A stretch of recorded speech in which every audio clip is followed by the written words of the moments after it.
cirinya adalah dia memiliki emosi yang tidak stabil, mudah meledak, mudah marah atas masalah-masalah sepele, khususnya ketika dia merasa diabaikan atau ditolak. Jadi dia bisa sensitif terhadap pengabaian atau penolakan.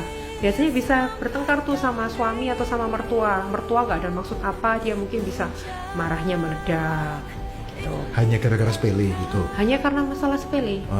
Chat gak dibales. Bisa kalau sama pasangan, chat gak dibales atau jemputnya telat, atau misalnya pasangannya pergi kemana, gak izin. Ya kalau gak izin ya salah ya, maksudnya pasangannya pergi, dia merasa kok enak pasanganku pergi, kok aku sendirian, aku gak dianggap, dia aku chat gak bales gitu, bisa marah. Atau misalnya mungkin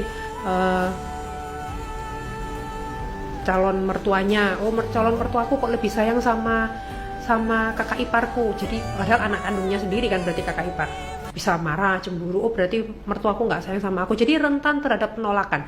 Orang-orang dengan BPD ini melihat dunia ini tuh kan hitam putih cirinya, jadi black or white thinking, berharap orang itu all or nothing, cinta 100% ke dia, atau berarti kalau misalnya cintanya 80% berarti dia nggak cinta.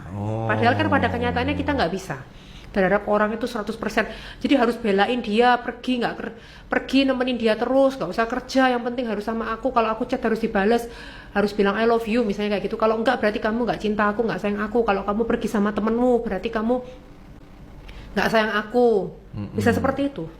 Jadi se ekstrim apa tergantung orangnya.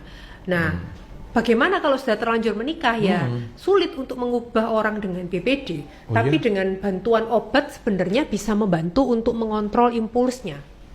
Ya kalau bicara obat, mending kalau pasangan itu sadar kalau dia lagi dalam tanda kutip sakit. Benar. Kalau enggak gimana? Ya, iya kan? Memang harus diajak untuk ke psikolog atau ke psikiater, karena kalau orang-orang BPD itu biasanya dia ada impulsif dalam bertindak. Dia bisa beli barang itu banyak. Belanja nggak habis, jadi nggak mikir rencana keuangan. Terus kalau misalnya suaminya bilang ini kan pengeluaran udah segini, tahan dulu ya, bisa marah, berarti kamu nggak sayang aku, kamu nggak cinta aku, kok aku nggak boleh belanja, bisa gitu. Kasus-kasus pasien saya, jadi ada impulsif, termasuk impulsif buying. Dan ciri lainnya itu kalau marah itu heboh, meledak, dan kadang sampai ada ide-ide pengen menyakiti diri. Bisa self-harm, bisa nyilet-nyilet tangan, atau mungkin minum obat serangga, atau minum obat banyak, itu cirinya. Tujuannya demi mendapatkan perhatian gitu? Nggak harus tentang mendapatkan perhatian, bisa pengen mendapatkan perhatian, tapi bisa juga karena impulsif. Dia ngelihat orang lain kan hitam atau putih, termasuk ke diri sendiri. Jadi dia kalau ada problem sedikit, wah aku ini gagal, aku nggak layak menjadi istri, gitu ya? Nggak layak menjadi ibu yang baik, udah aku mati aja. Jadi langsung depresi, pengen mati. Cirinya juga gitu. Jadi bisa hitam putihnya nggak cuma ke orang lain, tapi juga ke diri sendiri. Jadi capek kan? Iya capek. Makanya. Dan biasanya juga ada paranoid idea, nggak sampai paranoid yang kayak skizofren yang curiganya yang aneh, yang misalnya kalau skizofrenia kan ngerasa ada mata-mata, niat jahat, aku dengar suara.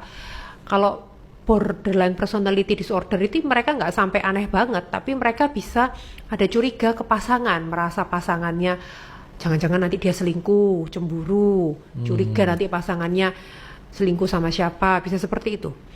Dan mereka kadang juga mudah marah ya ke pasangan karena ada curigaannya itu.